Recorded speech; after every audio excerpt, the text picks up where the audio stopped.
I want to greet you all this morning. Ndinoda kumuchingamidza mose mukati mezuva ranhasi apo tinosangana zvakare tiri kuendera mberi nokudzidza shoko raMwari. Mukati mezuva ranhasi mufaro wangu apo ndinosangana nemi mukati mezuva ranhasi, the first Sabbath of 2022, ndinoti makorokoto egore idzva kuna vose vatenderwa naMwari kupinda mukati megore ra2022. Saka chidzidzo chedu chekutanga mukati megore rino ticharamba tichiendera mberi tichiimprovawo production dzedu nezvimwe zvatinoita kuti tose tikwanise kusvikirwa neshoko raMwari. Mukati mezuva ranhasi I will not take much of your time.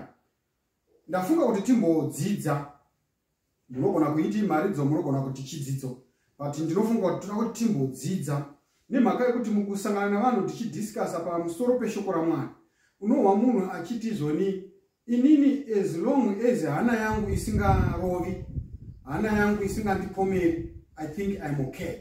Nokuti Mwari unotaura neni kubudikidza nehana yangu. Saka whether ndachengeta sabata, whether ndachengeta svondo, mugovera, muvhuro, whether ndadya nguruve, kuti ndaita zvipi, ndaita vakadzi 4 5, as long as my conscience is okay, that's fine. Saka I think pakudiscussa kwese koko ndakafunga kuti nhasi regai timboongorora chinhu chinonzi conscience. The conscience, biblically, as we view it from the standpoint of the Bible, what is conscience? Yamunoti hana inorova kuchindevere, ndofunga kuti umuzwangedwa. Ndinyaigona chindevere, but ndinofunga kuti ndo shoko ravanoshandisa to define chinhu chatinoti conscience, yatinoti hana, vamwe vanoti moyo wakanaka, hana yakachena, hana something like that. Conscience, nandika umuzwangedwa. I think I'm okay if I say umuzwangedwa. Then saka toda kumboona kuti Bible rinoti kudini pamusoro penyaya ya conscience. What is conscience? The conscience, biblically viewed, ndo kudzidza kwedu kwatinoda kubata mukati mezuva ranhasi. Mwari akuitirei zvakanaka. Regai nditaure ndichiti the conscience is moral consciousness and awareness. It is prompted based on its education and sensitivity. Ndoda kuti mubate pfungwa yandatanga kutaura pano kuti chinhu chinonzi conscience, chinhu chinonzi hana, umuzwangedwa, chiri kunzi panapa, it is moral consciousness and awareness. It is prompted based on its education and sensitivity. The first statement ndataura kuti nyaya conscience iri kunzi inopromptiwa kana kuti chinoishepa ite zvaunoidzidzisa hana yako uyezve nesensitivity yayo, how it quickly responds. Saka there is an element of education.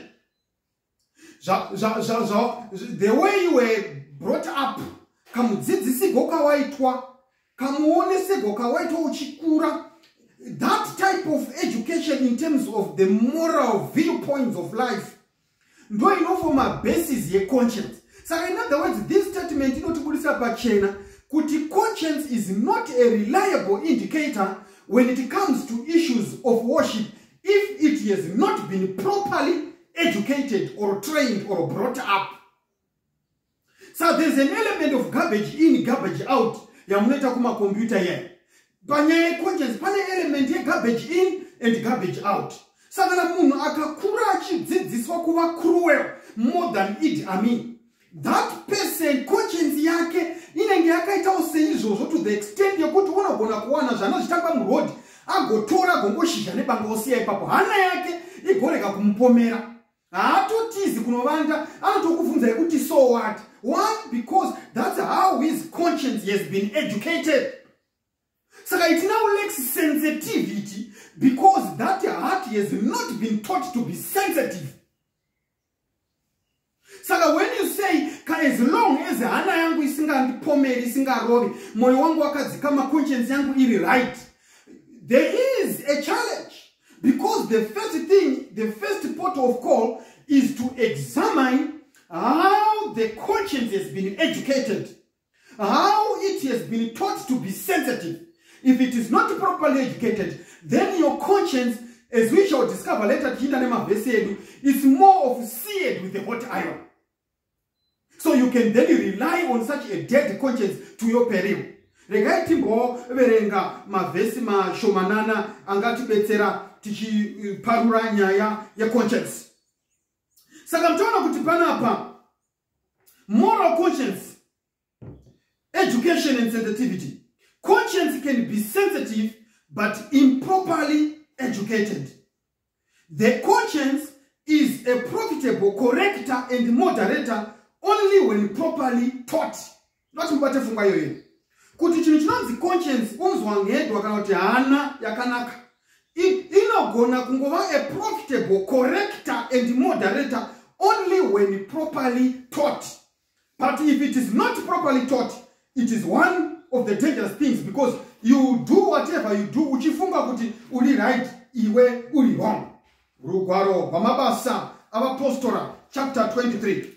Go with me to Acts, to the book of Acts, chapter 23. Tindo sangana na Paul. Achitaura pamsoro penya ya conscience. Ana kanoti moyo. Most of the Bible Russians are also interchangeably. Acts chapter 23 and the verse is 1. Paul says here, Agangari before the council, Anania. And Paul, earnestly beholding the council, said, Men and brethren, I have lived in all good conscience before God until this day. Alikutaura kuna Ananias. Otie kuna the high priest Ananias. Men and brethren, I have lived in all good conscience before God until this day. Saka Paul alikuti hana yangu umzwangego wan. Alikuti pa all this time I have lived in good conscience before God.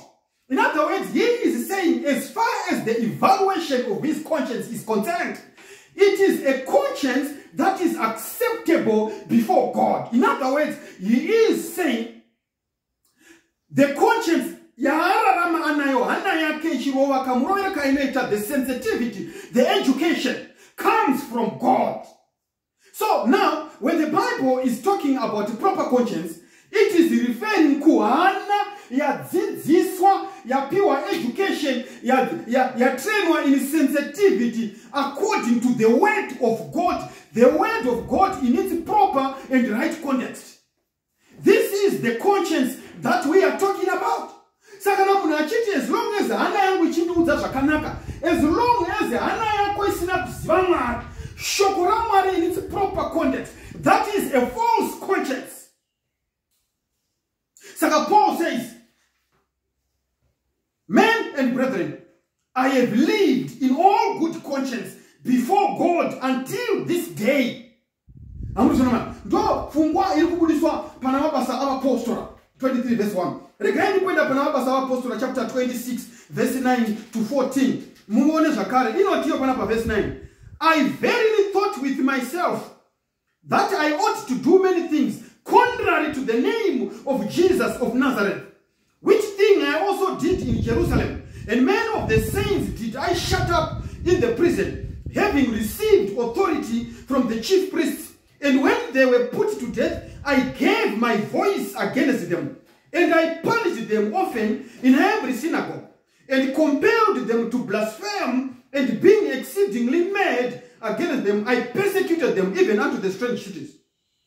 Whereupon, as I went to Damascus with authority and commission from the chief priests, at midday, O king, I saw in the way a light from heaven, above the brightness of the sun, shining round about me, and them which journeyed with me. And when we were all fallen to the earth, I heard a voice speaking unto me and saying in the Hebrew tongue, Saul, Saul, why persecutest thou me? It is hard for thee to kick against the pricks.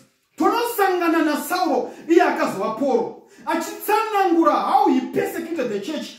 Zvikanzi ndaivabata mumasinagoge ndine mwa ndine authority from the chief priests. Zvikanzi ndichivauraya, and pandaivauraya I gave my voice against them. Paul persecuted the church. Achiri Saulo asati atendeuka muroad yokuinda Damascus. conscience yake yaitomudza kuti kuuraya kwaita vanhu vainamata Jesu weNazareta kwakanga kuri right. Munoona here the danger yeconscience isiri properly educated. Paul waifunga kuti waitoitira Mwari basa pakutenda kwavo kwechiJudha. Waitofunga kuti wakanga ari mhare yokutenda, defending the faith of the Jews. And he was killing and persecuting the followers of Jesus of Nazareth. Until the day when he was going to Damascus. On his way to Damascus, a light appeared, and all those who were journeying with him, they fell down, and he heard a voice saying, Saul, Saul, why persecutest me?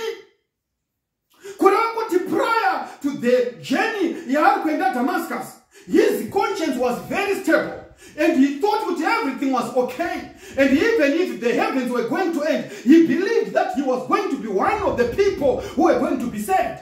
But alas, my brother, it was not according to knowledge. That's the challenge with the worship of God.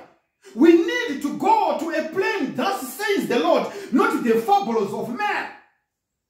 Vanhu vaenda kunoestablisha their own religion in the name of Jesus.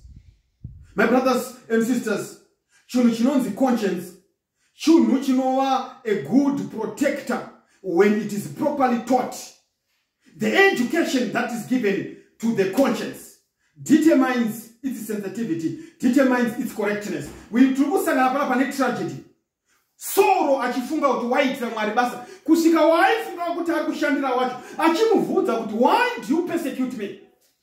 My brothers and sisters, let me also go with you to 1 Timothy 1 verse 13 as we continue to expound this topic yenyaya ye conscience umzwa nyetwa. 1 Timothy 1 verse is 13. I read in your hearing. The Bible says, who was before a blasphemer and a persecutor and injurious, but I obtained mercy because I did it ignorantly in unbelief. Ndipo alikunyora tsamba kuna Timoteo, the first epistle of Paul to Timothy. Alikuti inini ndinotenda Jesu Kristu mukana pa verse 12 yacho. Who has enabled me for that he counted me faithful, putting me into the ministry. Who was before a blasphemer? Anoti, before ndasangana na Jesu, ndaimura zita la Jesu. I was a persecutor, I was injurious, but I obtained mercy. Why? Because I did it ignorantly, in unbelief. So Paul is saying, whatever he was doing, why through ignorance, I was thinking, so the conscience is ignorant. When the conscience is not knowledgeable, the Bible is saying it is not a proper conscience to rely upon. My brothers and sisters, there is danger in saying, as long as Ana yangu is right with me, as long as you, hayo kwanzi moyo wa munhu wakabora, ndiye anongauziva. Vanhu vanovimba nemoyo vanozoti the Bible says, moyo wemunhu wakabora. Only the entrance of the word of God into the heart brings light. My brothers and sisters, as we begin 2022, a new year and a happy one to you, it is my prayer that you then say, Lord, help me cleanse the fountain of my heart so that I can have a clear conscience before you. The entrance of God's word into your heart, the entrance of the word of God into your conscience makes it a proper conscience. In other words, Paul is saying, I was a persecutor, I was a blasphemer, but I've obtained mercy. Ndozo mudzorera manje patasangana naye pana Acts chapter 23 verse 1. Achiti, men and brethren, I have lived in good conscience before the Lord all this time. It means from the time when he met Jesus on the road to Damascus, Paul's conscience was now good conscience before God. You need an encounter with the Lord. You need an encounter with the Lord for your conscience to be properly positioned. My brothers and sisters, if you read from Acts chapter 24 and the verse is 16, Acts chapter 24 and the verse is 16, I will read in your hearing. The Bible says, Acts 24 verse 16, and herein do I exercise myself to have always a conscience void of offense toward God and toward men. Zvikanzina Paulo pana ndati zuva nezuva I put myself under ndinozvibata nokuzvidzora kuti ndive nehana yakachena isina chaingapomerwa, void of offense toward God and toward men. Amazon inazvinei nokuti as long as ndiri right naMwari wangu handina basa nemunhu. Paul ari kuti conscience yangu should be void of offense toward God and toward men. Saka ugoni kuva neconscience inoti as long as hana yangu iri right naMwari, as long as ndiri right naMwari handina basa nemunhu. Unotofanira kuva basa naMwari waone basa nemunhu. Your conscience should be void of offense toward God and toward men. Brothers and sisters, this morning, as we continue Negoreja, it is my heart desire, it is my prayer that you have a proper conscience. Amazinodikana Bible rinowanzotaura pamusoro pemoyo. Moyo womunhu wakaora ndiani angauziva. Moyo womunhu wakazodai so. Saka conscience nemoyo mukati meBhayibheri, these words dzinonge dzinominyana nokupindana, but chii chinombonzi moyo. Kana Bible chiti moyo yenyu ngairege kumanikidzwa, inoreva kuti kudini? Kana Bible chiti ivai nemoyo wakachena, rinoreva kuti kudini? Kana Bible chiti moyo wako ngaurege kumoma sedombo, rinoreva kuti kudini? Muchaona kuti chinhu chinonzi moyo. The Bible heart consists of the intellect, consists of emotions, consists of the will, consists of the conscience, in our subject matter of today. Saka chinhu chinonzi moyo kana Bible tsaka pamusoro pemoyo riri kureva zvinhu zvina: the intellect, emotions, the will and the conscience. Ndo unonzi moyo. Kana moyo wako uchinzi wakachena, it means that your intellect yakachena, your emotions are clean, your will is clean, and your conscience is also clean. Saka amazinodikana Bible parinotaura pamusoro pemoyo womunhu harisi kureva hati inopamba moyo, aiwa bodo, riri kureva your intellect, your emotions, your conscience and your will. Amazinodikana, I want to demonstrate from the Bible that these are what the heart, the biblical heart constitutes. Mukananeni kurugwaro rwa John chapter 12. Come with me to John chapter 12 and the verse is 40, and I also read in your hearing John chapter 12 or John 12 and the verse is 40. The Bible says, verse 40, John 12, He has blinded their eyes and hardened their heart, that they should not see with their eyes, nor understand with their heart, and be converted, and I should heal them. Quite understand with that? They should understand with their heart. In other words, to understand, it is the intellect. So the Bible is saying that they should understand with their heart. In other words, you then discover that the intellect forms part of the heart. Intellect. Okay? As we also go to John chapter 14, I also want to demonstrate what the heart, John chapter 14 and the verse is 1. Let not your heart be troubled. You believe in God and believe also in me. Bible, let not your heart be troubled. In other words, the heart consists of his emotions. We are talking of emotions. Saka emotion forms part of the heart. Exodus chapter 35 and the verse is 5. Exodus chapter 35 and the verse is 5. Come with me to Exodus 35 and the verse is 5. I will read. It says here, Take you from among you an offering unto the Lord. Whosoever is of a willing heart, let him bring it, an offering of the Lord, gold, silver, and brass. Whosoever is of a willing heart, in other words, the will forms part of the heart. I simply want to demonstrate that the heart consists of the intellect, the emotions, and the will. And when you go to Mabasara Apostle, Acts chapter 2, and the verse is 37, Acts chapter 2, and the verse is 37. Let's run to Acts chapter 2, and the verse is 37. Bible not verse 37, Apostle chapter 2. Now when they heard this, they were pricked in their heart, and said unto Peter and to the rest of the apostles, Men and brethren, what shall we do? So you find that's the conscience. They were pricked in their hearts. What shall we do? So you find the conscience forms part of the heart. In other words, the heart has got 4 ingredients: the intellect, the emotions, the conscience, and the will. So you will find that as long as when we talk of a properly trained conscience, the intellect is properly trained, the emotions are properly trained, the will is properly trained, the conscience is properly trained. When it is properly educated, then you are yakanaka yakachena pamberi pama. My brothers and sisters, a God-directed conscience.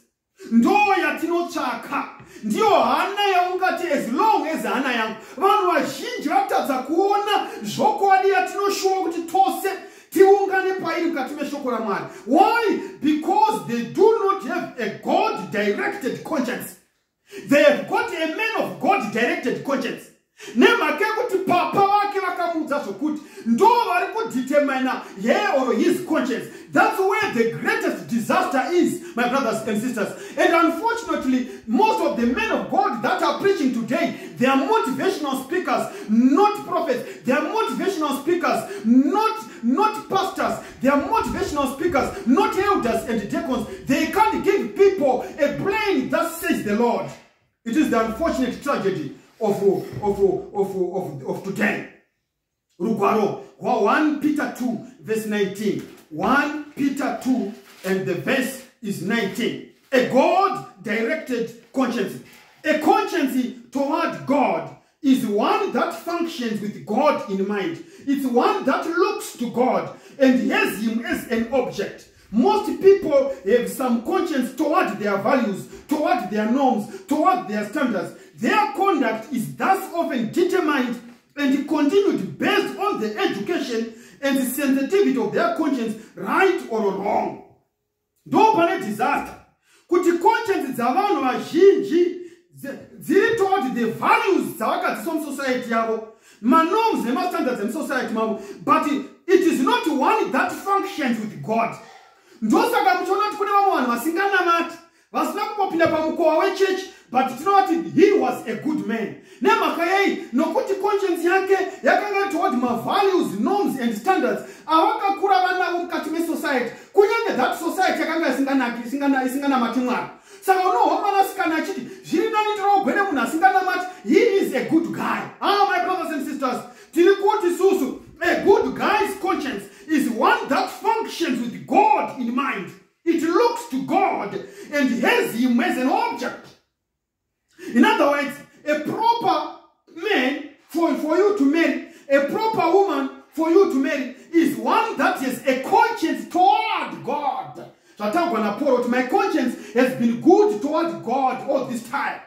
But if I conscience, yokutogona kubetsera nherera yokuti kana munhu aita something chiri heroic chinotadza kuti vagotomuisira maiko cash, they are good, they donate, they do everything, but their conscience is toward their values and their norms and their standards, but their conscience is not toward God. The conscience that I'm talking about is a conscience toward God. Is a conscience that functions with God in mind. It's a conscience that looks to God. No conscience yandiri kutaura nezvayo in a sensitivity prompted by the word of God. My brothers, 1 Peter 2 and the verse is 19. 1 Peter 2 and the verse is 19. I will read for you here. Verse 19 says, For this is thankworthy, if a man for conscience toward God endure grief, suffering wrongfully. Kwanzi, if a man for conscience toward God, this is thankworthy. Zvinhu zvinotendeka zvingaongeka ndezvemunhu for conscience toward God endures grief, suffering wrongfully. If a man for conscience toward God, a conscience toward God is a conscience that functions with God in mind. And this is the conscience that we all want. And I am saying, Ana yako hiyo Yesu wakatirenewa aisiwa tutoranizha panotagwa ni shoko la Mwari panotora pamsoro pe umzwangedwa panotora pamsoro pe conscience pe ana yakanaka pe ana inorova pe ana yakachena. Proverbs chapter 21 and the verses 2 says, every way of a man is right in his own eyes, but the Lord pondereth the hearts. Zirikonzira mukuona kwe munhu zinoratiza kuti dzakanaka, but Mwari unonzvera moyo. God looks for a conscience, and this conscience is supposed to be toward God. It is not a conscience that is toward your values, societal ones. It's not a conscience that is towards the norms and the standards dzawakakudzwa nadzo musociety yenyu. Musociety unotoudzwa kuti kura uchiziva hama betsera unotambura hayo izvo ungaita, but as long as it is not toward God, it is not a proper conscience. A proper conscience is a conscience toward God. It's a conscience that functions with God in mind. It is a conscience that looks to God. Some people, when they donate for their own glory. But when someone is donating for conscience toward God, he does it to give glory to God. When someone helps society, and a conscience is properly trained toward God, he does it so that people may give praise and honor to God who is in heaven. But when your conscience is towards your norms and values and standards of your society, you do it for bling. You do it kuti vanhu vakuglorify iwewe. Vanhu vakunanzve vakusumudze zita rako ripemberere zikanwa musociety. Ugoita councillor, ugoita MP, ugoita minister, ugoita president. Ndosaka uchopa chibagwe namazambia kuti vasungirire kuti vakuvhotere vagokukudza zita rako. But when you have got a conscience toward God, the Bible says you do it to the glory of God. My brothers and sisters, as we continue to examine the subject of conscience, you need to have an active conscience. John chapter 8 and the verse 9 says, and they which heard it, being convicted by their own conscience, went out one by one, beginning at the eldest, even unto the last. Muchaona kuti Bible rinobudisa pachena kuti chinhu chinonzi conscience kana kuti hana should be active. It quickly springs into action and it informs you what to do. But vakune vanhu vane hana dzakafa kunyarara kuti ndondondo hana dzisingacha function. John chapter 8 and the verse is 9. If you go to John chapter 8 and the verse 9, tinosangana na Jesu achienda kugomo reMorifi. Ndobva azomuka mangwanani achipinda mukati metemberi akadzidzisa vanhu. Mascribe nevaFarisi vanoudza mukadzi akawanikwa ari muupombwe. Ndobva vamugadzika pakati vakati kwaari, Master, this woman was taken in adultery, in the very act. Moses unoti kuti muteme nematombo, kwa iwe unoti kudini? Izvi vakazvitaura vachimuedza. Ndozvinotaurwa neBhaibheri. Saka ndo patinosvika paverse 8 panonzi Jesu wakatonona akanyora pasi. Zvikanzi, and they which heard it, when Jesus wrote on the ground, the Bible does not say, and when they read what he wrote, the Bible says by verse 9, and when they heard it. When Jesus writes, oh my brothers and sisters, we do not simply read, but we hear. And the hearing comes by the word of God. Jesus, when we look at the Bible, the Lord has given us his written word. It is not for reading, it is for hearing. When we hear the word of God, it convicts the conscience. Because verse 9 says, and they which heard it, being convicted by their own conscience, went out one by one, beginning at the eldest and even unto the last. They had an active conscience. conscience yavo yakanga ichivapomera. Hama dzinodikanwa, how I pray in 2022 that may God grant you an active conscience, a conscience that listens, a conscience that hears when the Lord speaks, a conscience that hears twice when the Lord speaks once, so that while we may be brought nearer to the cross of Jesus. My brothers and sisters, this morning, I want to also examine the importance of the conscience. Anna yakakoshire chi. 1 Timothy 1 verse 5, the Bible says, now the end of the commandment is charity, out of a pure heart, and of a good conscience, and of faith unfeigned. Bible is talking about the importance of love, a good conscience, and pure faith. Kuti hana yakakosha, nemaka yakuti tino, ndiyo ineta tiveni moyo wakachena, a pure heart. Inotipa a good conscience, inotipa kutenda kusina kureva nema. Hama zinodikana kana umzwa ngedwa, kana conscience yakafa, vanhu vanoita kutenda kunereva nema.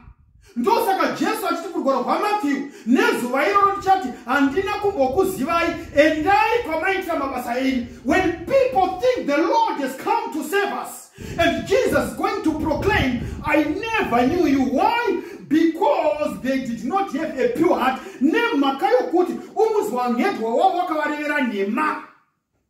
Not properly trained. Not properly trained. My brothers, I want you to take this seriously. That time has come when we should rely on a plain thus says the Lord. What is the efficacy of the conscience? The utility of the conscience. Romans chapter 9 verse 1, the Bible says, I say the truth in Christ, I lie not, my conscience also bearing me witness in the Holy Spirit. I like what Paul is saying here. My conscience also bearing me witness in the Holy Spirit.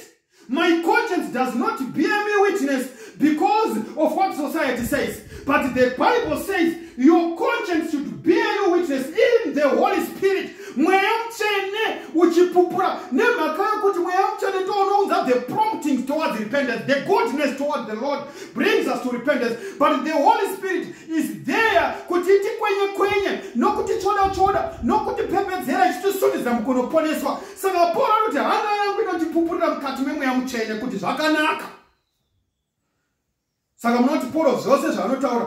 I say the truth in Christ. My conscience bears me witness in the Holy Spirit. Iwe conscience yako hii hauna mswaka mboverenga shokwira Mwari. Hauna mswaka mboti gogo kwa ipa mukova chako wache. Asunoti kwa hii ni conscience yangu ikuza sakanaka. Hii conscience iluzisi na kutrain na shokwira Mwari. 2 Corinthians chapter 5 verse 11. The Bible says, knowing therefore the terror of the Lord, but we are made manifest unto God, and I trust also are made manifest in your conscience. Paul Arkutbana, if the Corinthians had an educated and active conscience, they would have to concur with him, accept him, and endorse him. Assuming all have such a conscience, an effectual appeal could be made. Saka Paul Arkutbana, Amazonikai Mimi, Vakorinde. Kana mune an active and properly educated conscience. Mungabe muchitenda na neza ndinoreva. Mungabe maiti gamushira. Mungabe maiti endoza kuti zviro kwazvo ndakatumwa kubva kuna Mwari. Nemhaka yekuti kana vose nevane hana imwe chete iyoyo. Huridziro yaporo pakati pavo yaiva nani yaiva nyore. Saka zviri kunzi kwai pana na Paul. I trust also are made manifest in your conscience. Kureva kuti ukaona hana yako ne hana yangu zvisikaroverani, kureva kuti pane umwe ane hana isiri properly trained, inotsvaka kuti idzikinirwe neropa raJesu pamuchinjikwa. Hama dzinodikana mufaro wandinawo muna 2022. It is never too late for you to receive a proper training of your conscience, a proper education, because the blood of Jesus on the cross, it is still efficacious. Na nasi lichiro kubate basa pakati pa vanakomana mweya mutende waMwari usati wawithdrawiwa nokuti unozwa kuti zuva rinouya nguva inouya when the Lord's Spirit is going to be gradually, slow but sure, be removed from among the people of God. And the people, this is the time to look after him, to seek after God when time permits. Now, sit no kuti rwarwamo kunobudisa pachina kuti ndinounza nzara panyika isiri nzara yekudya but iri nzara yekuhwa shoko vachamhanya kumabvazuva kumavirira vachiritsvaka asi havangariwani nguva yekutsvaka shoko havainodikanwa ndinhasi. The time is today. 1 Timothy 1 verse 19. Conscience, holding faith, and a good conscience, which some having put away concerning faith have made shipwreck. To hold faith and a good conscience indicates and is reflective of effort on the part of men. The notion then that God supplies a good conscience separate and apart from an attitude or effort on men's part is fallacious. Without any effort on your part. You need to reach out for that grace. You need to reach out to God. Say, Lord, create in me a new heart. God does not come and force a new heart upon man. But man should say, according to Psalms 50 with David, oh Lord, create in me a new heart. Sikai mandiri moyo mutsa, give me a new conscience. Give me new emotions. Give me a proper intellect. This should be the prayer in 2022. Ama zinodikanwa mukati mezuwa ranhasi.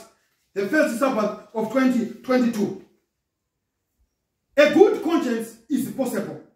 1 Timothy 3 verse 9, the Bible says, holding the mystery of the faith in a pure conscience. A good conscience is possible. That's the mystery. A good conscience is one first that is educated and one that is active. Such a conscience assists in keeping the child of God on track, condemning him when he's wrong and commending him when he is right. The mystery. Chakawanzika chokuponeswa komunhu. Upenyu hucha hwa Kristo orarama iwe wafa. Vagalatia vanotaura. Handisini ndorarama asi Kristo orarama mandiri. So the mystery of this good of the good conscience. It is the mystery of Christ dwelling in us. Christ in us, the hope of glory. He has the power to eradicate all evil emotions. Tainted intellects, tainted conscience, dilapidated wills. Jesu unogona kuzvitasanura amainodikana. Handizivi kuti muna 2021 zvakanga zvakadhakwa sei mukati meupenyu hwako. Asi mukati mezora nhasi, as we begin a new year, it holds out a possibility of the Lord creating in you a new heart and a new beginning, new emotions, a new will, a sanctified will.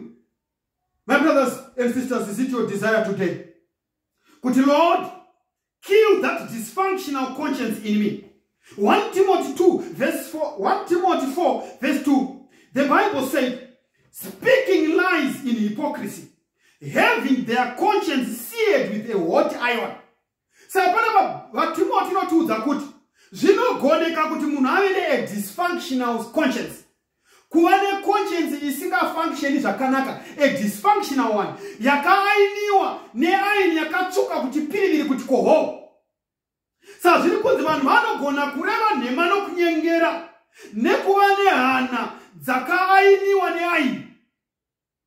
Bhaira romoto kunoenda kunouraya conscience kusvika yafa kuti fi a dead conscience. Hama dzinodikana, a seared conscience. Hana yakaainiwa nemvuto inopisa.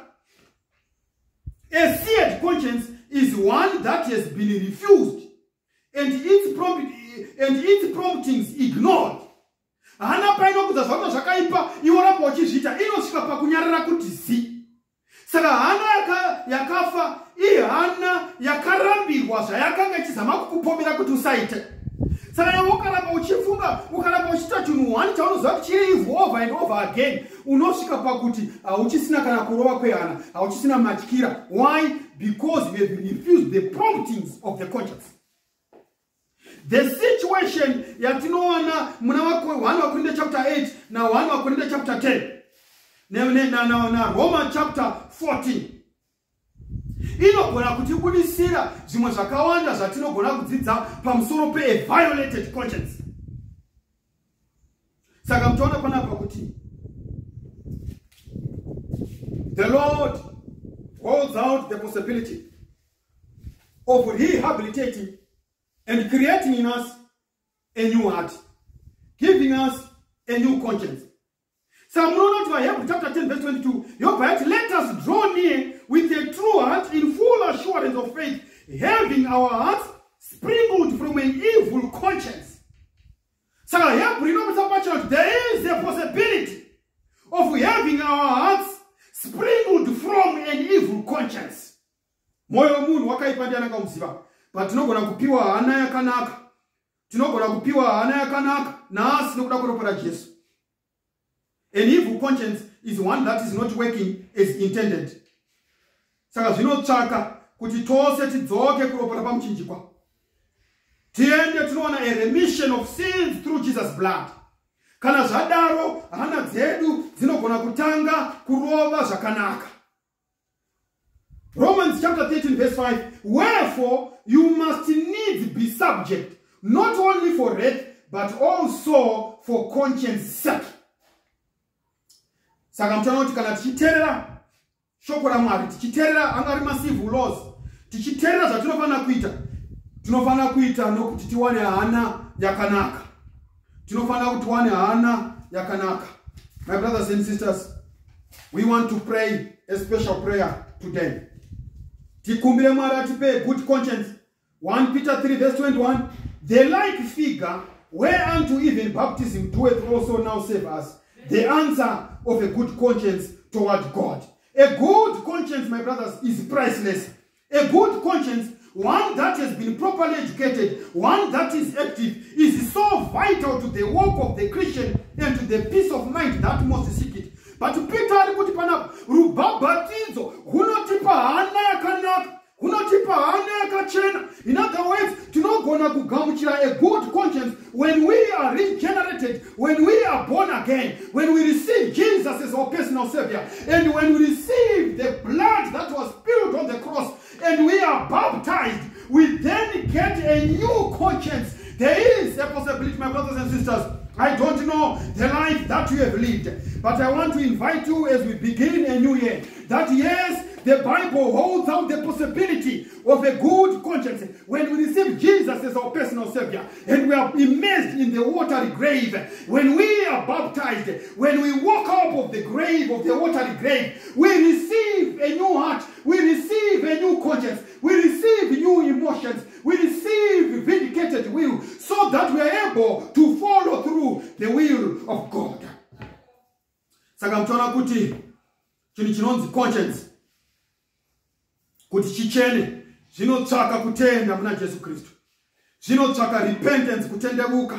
Acts chapter 17 verse 30-31, zvinovarume hama toite zvikanzi tendeukai murege kwezvivi zvenyu. Zvinotsvaka confession, kureurura zvivi zvedu. Zvinotsvaka kuti tipinde mukati mekubhabhatidzwa pamwe chete nokuva faithful even unto death fidelity. A good conscience is the result of acting upon what God has said. That's the plan of salvation. We should deal with the matter of an answer of a good conscience to God. Saka baptism produces such an effect. I don't know how you spend your 2021, but as we begin 2022, I want to invite you, my brothers and sisters, wherever you are, that Jesus on the cross, when we receive Him, when we believe in Jesus, when we repent, when we confess and we are baptized, we can then get into a relationship when we are able to be faithful even unto death. Is it your desire, my brothers and sisters, today, that you want to receive Jesus as your personal Savior? Pamwendeka kutanga mukati meupenyu hwako, pamwe wadzokera kumashure. Kana kuti uri kuti Mwari, ini ndagara ndichikuzivai, asi ndanga ndisina kutendeka, ndanga ndisina fidelity yakakwana. But Lord, create in me a new heart, a new beginning, so that as we start 2022, I may be faithful even unto death. Dipeya anaya kanaka. Prompt wanokuda kweshoko renyu. Mashoko enyu ndimavige mukati mehana yangu ndisakutadzirei. Kana uri kuna mato wako sumuzaroko rwako, wherever you are, nokuti we are now praying. Let us pray. Baba vedu munoshamisa muri kumusoro kudenga. Toda kumuongai mukati mezora nasi. Nemhaka yokuti matanga nesigore zvakanaka. Nokuti munotive nehana yakachena pamberi penyu. You want us to have pure hearts. Tiri kunamata Mwari kuti that possibility may it be imparted and imputed into us. Tipei nokuti ndimi munogona kutigonera. Sikai matiri new beginnings. Sikai matiri new hearts. Nokuti mukati mwemwaka uno matitendera Mwari. Tinokumbira kubata basa renyu nehana dzakachena. Tibetserei vakuru navadoko, tasumudza maoko, tasumudza mwoyo yedu. Tinomugamuchirai samponesi kana kune vasati vabhabhadzwa tinozvimisira kupinda mukati megusha gwapatsa noda kweshoko renyu. Garai nesu Mwari wedu kubvira zvino nokusingaperi muzita raJesu tinonamata. Amen.